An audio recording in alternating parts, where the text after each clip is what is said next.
Hello guys, I am Satej and you are watching Tech Avid. This video is important if you are confused as to which one to buy, that is Redmi Note 7 or Oppo K1. I don't have the actual device in my hand, but that will not stop me from making a video to help you choose the best one for yourself. With that, let's begin.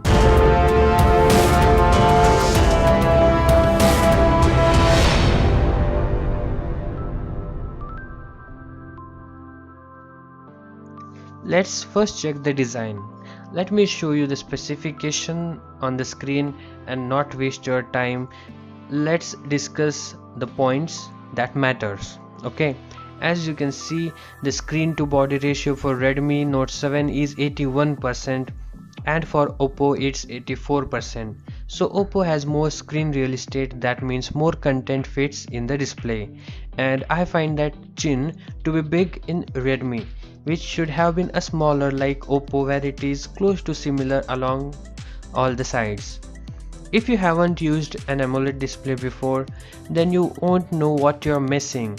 You have to try it. The color looks punchier and black looks inky black, and the viewing angles are also great. Now let's take a look at the back of the device. The Redmi Note 7, as you can see, uses a glass body which is durable and feels premium, which is a plus point for Redmi when compared to the 3D injected molded back which you can find on Oppo K1. It gets scratched very easily if not taken proper care. But Oppo's back provides some cool effect when held against light, so it's up to you what you like. As for the cameras, if I tell you the rear camera is just 12 megapixel for Redmi device, would you buy it? Because this is the case, as Snapdragon 660 does not support 48 megapixel camera sensor. Redmi uses pixel binning technique to turn the image to 48 megapixel. It's not like Honor View 20 where the sensor itself is 48 megapixel. If you want that, then wait for Redmi Note 7 Pro, because this has Snapdragon 675 which will support 48 megapixel camera sensor. So what do you think?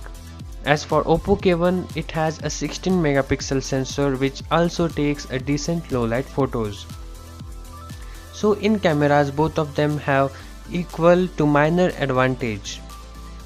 So now let's take a look at battery.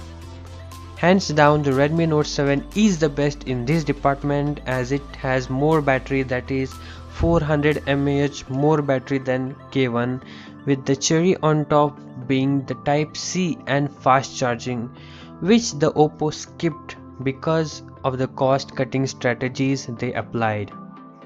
Now let's take a look at some stuff which might be missed.